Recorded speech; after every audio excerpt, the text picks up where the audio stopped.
اعوذ باللہ من الشیطان الرجیم بسم اللہ الرحمن الرحیم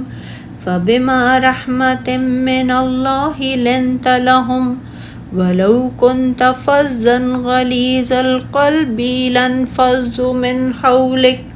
فاعف عنهم واستغفر لهم وشاورهم في الأمر فإذا عزمت فتوكل على الله إن الله يحب المتوكلين إن ينصركم الله فلا غالب لكم وإن يخذلكم فمن ذا الذي ينصركم من بعده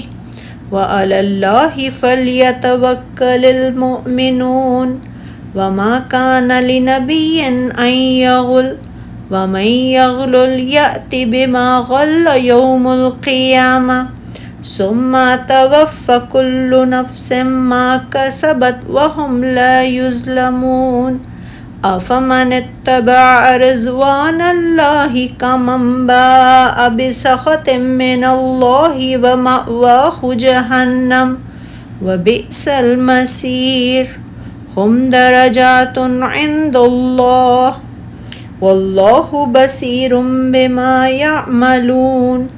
لقد من الله على المؤمنين إذ بعث فيهم رسولا من أنفسهم يتلو عليهم آياته ويزكيهم ويعلموهم الكتاب والحكمة وَإِن كَانُوا مِن قَبْلُ لَفِي ضَلَالٍ مُبِينٍ۔ بس اے نبی صلی اللہ علیہ وآلہ وسلم، آپ اللہ کی رحمت کے باعث ان کے لیے نرم ہو گئے۔ اگر آپ تندخو اور سخت دل ہوتے تو وہ سب آپ کے پاس سے چھٹ جاتے، چنانچہ آپ ان سے درگزر کریں اور ان کے لیے بخشش مانگیں اور ان سے اہم معاملات میں مشورہ کریں۔ پھر جب آپ پختہ ارادہ کر لیں تو اللہ پر بھروسہ کریں، بے شک اللہ بھروسہ کرنے والوں کو پسند کرتا ہے۔ اگر اللہ تمہاری مدد کرے تو کوئی تم پر غالب نہیں آ سکتا، اور اگر وہ تمہیں بے یار و مددگار چھوڑ دے تو پھر کون ہے جو اس کے بعد تمہاری مدد کر سکے؟ اور مومنوں کو تو اللہ ہی پر بھروسہ کرنا چاہیے۔ یہ ناممکن ہے کہ کوئی نبی خیانت کرے، اور جو کوئی خیانت کرے گا تو جو اس نے خیانت کی ہوگی اس کے ساتھ قیامت کے دن حاضر ہوگا۔ پھر ہر شخص کو اس کے اعمال کا پورا بدلہ دیا جائے گا، ان پر ظلم نہیں کیا جائے گا۔ بھلا جو شخص اللہ کی رضا کے پیچھے چل رہا ہو اس شخص جیسا ہو سکتا ہے جو اللہ کی ناراضی لے کر لوٹے، اور جس کا ٹھکانہ جہنم ہے، اور وہ بدترین لوٹنے کی جگہ ہے۔ ان کے لیے اللہ کے پاس درجے ہیں، اور وہ جو کچھ کرتے ہیں اللہ اسے دیکھ رہا ہے۔ بے شک اللہ نے مومنوں پر احسان کیا جب انہی میں سے ایک رسول بھیجا، وہ انہیں ان کی آیتیں پڑھ کر سناتا ہے اور انہیں پاک کرتا ہے اور انہیں کتاب و حکمت سکھاتا ہے، اور بے شک وہ اس سے پہلے کھلی گمراہی میں تھے۔ اللہ تعالیٰ اپنے رسول حضرت محمد صلی اللہ علیہ وآلہ وسلم سے مخاطب ہو کر آپ پر اور آپ کی امت پر اپنے اس احسان کا ذکر فرما رہا ہے کہ اللہ تعالیٰ نے آپ کے دل کو آپ کی امت کے لیے اور ان لوگوں کے لیے بے حد نرم بنا دیا تھا جنہوں نے آپ کے حکم کی اتباع کی، اور جس سے آپ نے منع فرمایا اسے ترک کر دیا تھا۔ اس نے آپ صلی اللہ علیہ وآلہ وسلم کو ان کے لیے انتہائی شیریں کلام بنا دیا۔ اے نبی صلی اللہ علیہ وآلہ وسلم، اللہ کی مہربانی سے آپ کی افتاد مزاج ان لوگوں کے لیے نرم واقع ہوئی ہے، یعنی اگر اللہ تعالیٰ کی رحمت آپ کے اور ان کے شامل حال نہ ہوتی تو کون سی چیز آپ کو نرم بنا دیتی تھی؟ حسن بصری فرماتے ہیں کہ یہ حضرت محمد صلی اللہ علیہ وآلہ وسلم کا وہ اخلاق ہے جس کے ساتھ اللہ تعالیٰ نے آپ کو مبعوث فرمایا ہے۔ سورہ توبہ میں اللہ تعالیٰ نے ارشاد فرمایا، بلا شبہ تمہارے پاس تم میں سے ایک پیغمبر آئے ہیں، تمہاری تکلیف ان کو گراں معلوم ہوتی ہے اور تمہاری بھلائی کی بہت خواہش مند ہیں، اور مومنوں پر نہایت شفقت کرنے والے ہیں اور مہربان ہیں۔ پھر اللہ تعالیٰ نے فرمایا، اور اگر آپ بدخو اور سخت دل ہوتے تو یہ آپ کے پاس سے بھاگ کھڑے ہوتے۔ یعنی سخت دل کے الفاظ ہیں، یعنی اگر آپ کا کلام ناشائستہ ہوتا، آپ کے دل کی سخت ہوتے تو یہ لوگ آپ کے پاس سے بھاگ جاتے اور آپ کو چھوڑ جاتے، لیکن اللہ تعالیٰ نے انہیں آپ کے گرد جمع کر دیا اور ان کی تالیف قلب کے لیے آپ کے دل کو نرم بنا دیا، جیسا کہ حضرت عبداللہ بن عمر رضی اللہ تعالیٰ عنہ نے فرمایا ہے کہ انہوں نے سابقہ کتابوں میں آپ کے یہ اوصاف لکھے ہوئے دیکھے ہیں کہ آپ نہ تندخو ہیں اور نہ سخت دل، نہ بازاروں میں شور مچانے والے اور نہ برائی کا برائی سے بدلہ دینے والے، بلکہ آپ عفو درگزر سے کام لینے والے ہیں۔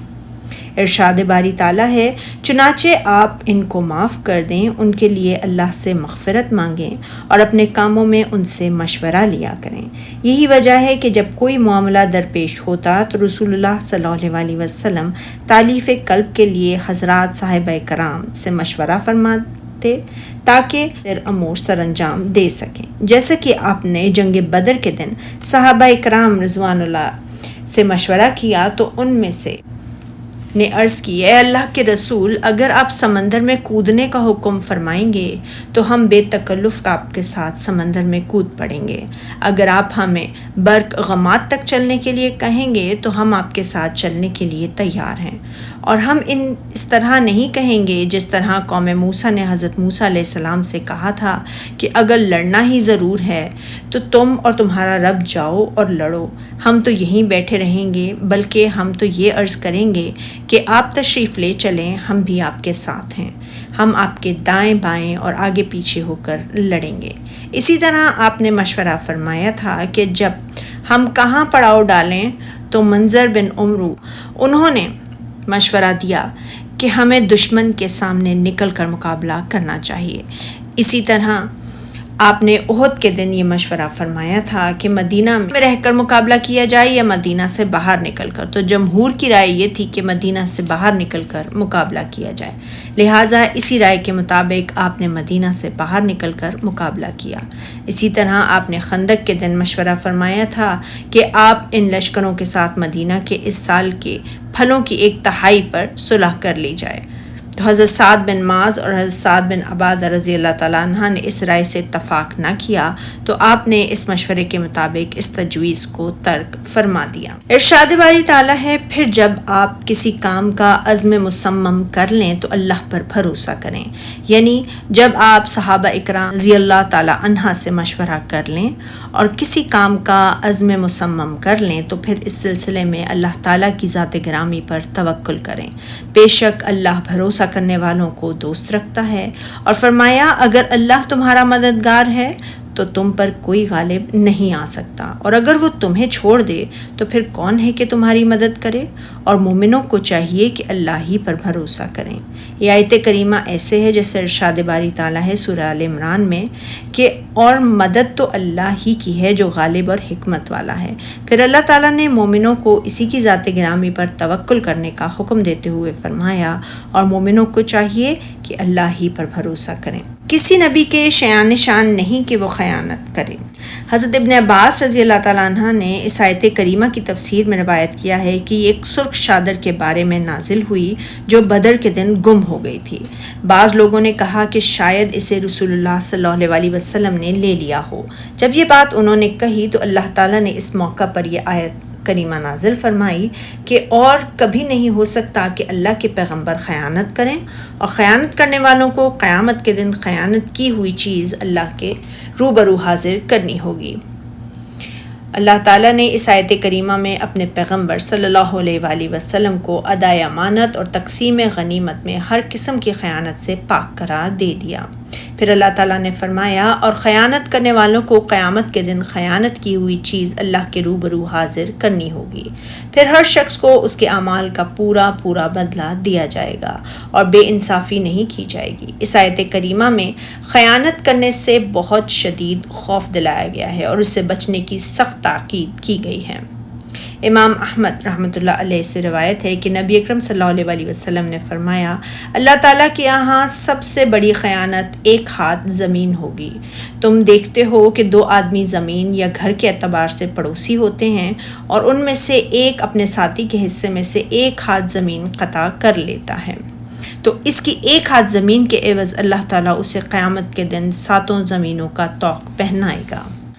امام احمد نے حضرت ابو ہریرہ رضی اللہ تعالیٰ عنہ کی اس حدیث کو بیان کیا ہے کہ ایک دن رسول اللہ صلی اللہ علیہ وسلم ہم میں کھڑے ہوئے اور آپ نے خیانت کا ذکر فرمایا اور اسے بہت بڑا گناہ قرار دیا، اور فرمایا میں تم میں سے کسی کو اس حال میں نہ پاؤں کہ وہ قیامت کے دن آئے، اس کی گردن پر اونٹ ہو جو بلبلا رہا ہو، وہ عرض کرے کہ اے اللہ کے رسول صلی اللہ علیہ وسلم میری مدد فرمائیں، اور میں کہوں کہ میں کسی چیز کا مالک نہیں، میں نے تجھ تک ساری بات پہنچا دی تھی، میں تم میں سے کسی کو اس حال میں نہ پاؤں کہ وہ قیامت کے دن آئے اور اس کی گردن پر بکری ہو جو ممیاں رہی ہو، اور وہ عرض کرے اے اللہ کے رسول صلی اللہ علیہ وسلم میری مدد فرمائیں،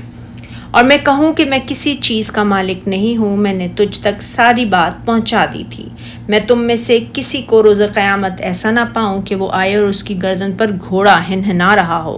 اور وہ عرض کرے اے اللہ کے رسول صلی اللہ علیہ وسلم میری مدد فرمائیں، اور میں کہوں میں کسی چیز کا مالک نہیں، میں نے تجھ تک ساری بات پہنچا دی تھی، میں تم میں سے کسی کو اس حال میں نہ پاؤں کہ اس کی گردن پر مقتول یا مال غنیمت سے چوری کیا ہوا غلام ہو جو چلا رہا ہو، اور وہ کہے اے اللہ کے رسول صلی اللہ علیہ وسلم میری مدد فرمائیں، تو میں کہوں میں کسی چیز کا مالک نہیں، میں نے تجھ تک ساری بات پہنچا دی تھی،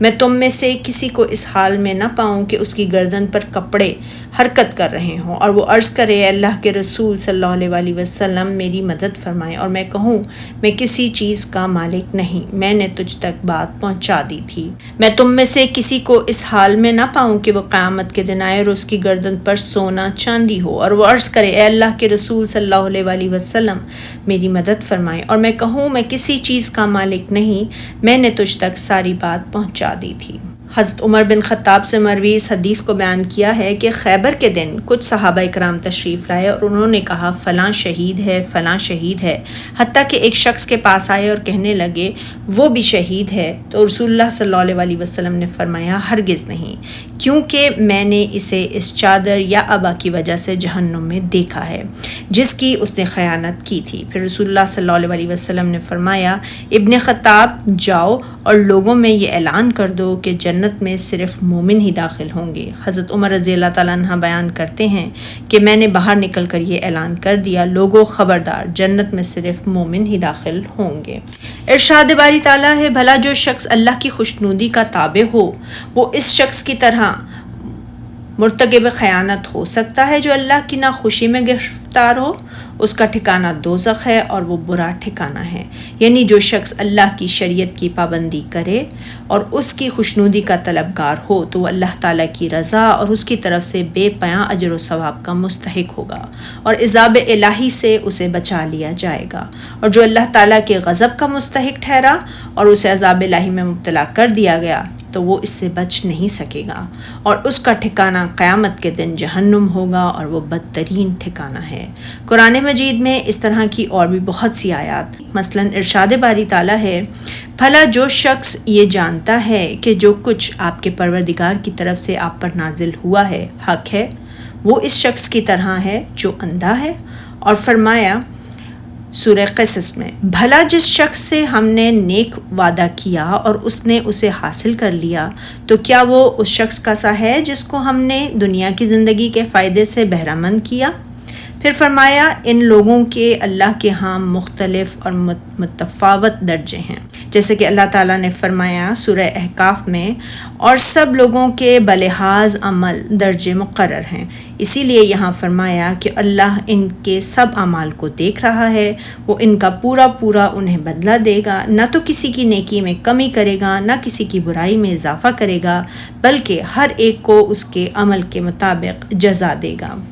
ارشاد باری تعالیٰ ہے یعنی اللہ نے مومنوں پر بڑا احسان کیا ہے کہ انہی میں سے ایک پیغمبر بھیجا، یعنی انہی کے جنس میں سے، تاکہ وہ آپ صلی اللہ علیہ وسلم سے مخاطب ہو سکیں، آپ سے بوقت ضرورت سوال کر سکیں، آپ کی ہم نشینی اختیار کر سکیں اور آپ صلی اللہ علیہ وسلم کی ذات گرامی سے پورا پورا فائدہ اٹھا سکیں، جیسے کہ اللہ تعالیٰ نے فرمایا سورہ روم میں اور اسی کے نشانات اور تصرفات میں سے ہے کہ اس نے تمہارے لیے تمہاری ہی جنس کی عورتیں پیدا کیں تاکہ تم ان کی طرف مائل ہو کر آرام حاصل کرو. یعنی اللہ تعالیٰ نے تمہاری عورت کو تمہاری ہی جنس سے پیدا فرمایا ہے اور فرمایا سورہ کہف میں کہہ دیجئے میں تمہاری ہی طرح کا ایک بشر ہوں، البتہ میری طرف وحی آتی ہے کہ تمہارا معبود وہی ایک معبود ہے. اور فرمایا سورہ فرقان میں اور ہم نے تم سے پہلے جتنے پیغمبر بھیجے ہیں سب کھانا کھاتے تھے اور بازاروں میں چلتے پھرتے تھے. اور فرمایا سورہ یوسف میں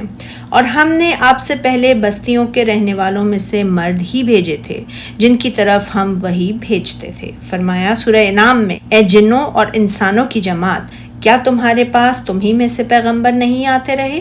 یہ اللہ تعالیٰ کا اپنے بندوں پر بہت بڑا احسان ہے کہ اس نے ان کے لیے انہی میں سے رسول بھیجا تاکہ یہ آپ سے مخاطب ہو سکیں اور آپ کے ارشادات کو سمجھنے کے لیے آپ کی طرف رجوع کر سکیں. اسی لیے فرمایا جو ان کو اللہ کی آیتیں پڑھ پڑھ کر سناتے ہیں، یعنی قرآن مجید کی آیتیں، اور ان کو پاک کرتے ہیں، یعنی انہیں نیکی کا حکم دیتے اور برائی سے منع فرماتے ہیں تاکہ ان کے نفس پاک ہو جائیں اور ان کے دل اس نجاست اور خباثت سے صاف ہو جائیں جس سے وہ حالت شرک اور جہالت میں آلودہ تھے.